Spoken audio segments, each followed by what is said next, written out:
So could you introduce yourself, please? Yeah, I'm Kerry Taylor. I'm Senior Vice President for MTV International. Okay, and what are you doing here at MIPCOM? So here, meeting with some of the studios, meeting with production companies, and also getting a really nice opportunity to meet up with the international sort of members of the MTV team and the rest of the Viacom family. Mm-hmm. You've just had some good news about Catfish, which is quite one of your most innovative shows, yes. I'd say. What's happening with that? So we've announced this week at MIP that we're going to be making local versions of Catfish, where we're going to make a version in the UK, which will be for our international audience, and also versions in Mexico and Brazil. Great. Could you maybe explain Catfish a bit for people who don't know about it? What's the concept? Yeah, sure. So Catfish, the TV series, is inspired by a movie of the same name, Catfish, where there was a guy called Neve and he fell in love online, and then he went with his friend to discover whether the person he'd fallen in love with was who they said they were. And it transpired that they weren't who they said they were. And so MTV US saw the movie and thought that would make a great series. And so they took Neve and his friend Max, and they now go around the US and find people who've similarly found love, or believe they found love online, and then they go and find out whether the person is who they say they are. The show's been absolutely huge, phenomenal success in the US. It launched internationally and has been a phenomenal success. In the UK, it's one of the highest rated shows we've ever had. We're in second series now, and because the show is so successful and because of its real kind of relevance to a youth audience, we decided that it was a kind of ideal show to take into regional territories and make local versions. We've done lots of research. One of the big questions is this a kind of US phenomenon? Can you find these stories in other places? And what we're discovering is that you absolutely can. You know, when we've done research, what we've discovered is that 1 in 5 young people have got fake profiles. 9 out of 10 people are prepared to accept an invitation from a stranger online.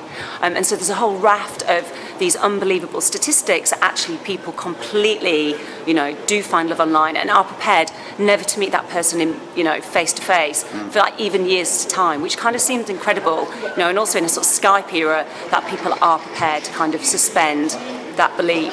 And so they're the stories that we're going to uncover in these regions, and we think it's incredibly exciting. So it's obviously a no-brainer for social TV because it's based on social media. Completely. I think what's interesting is that obviously the reason this show's so successful is because it absolutely talks to very modern day world of dating. So that's absolutely, how many people are finding love is online. And so there's a real relevance there. But also at the heart of it, there's some very kind of classic themes. So, there's a real kind of whodunit element to this. There's a mystery that unfolds. We know that our audience like mystery stories, but then you put that in a very modern context of modern dating, but also in a world where social media is so relevant for our audience that it suddenly becomes, an absolutely of the moment and a very kind of relevant story for everybody. And the audience can get involved via social media as well. Yeah, I think one of the key things for any successful MTV show is that the audience can really connect with the show and have a conversation around it. So we've had enormous success with Jersey Shore, which was a US franchise, and we've made Geordie Shore, we have Gandia Shore. So we've kind of taken a big franchise and taken it locally because people really like to kind of engage with the cast and have a real sort of social media relationship with it. And it's very much the same for Catfish.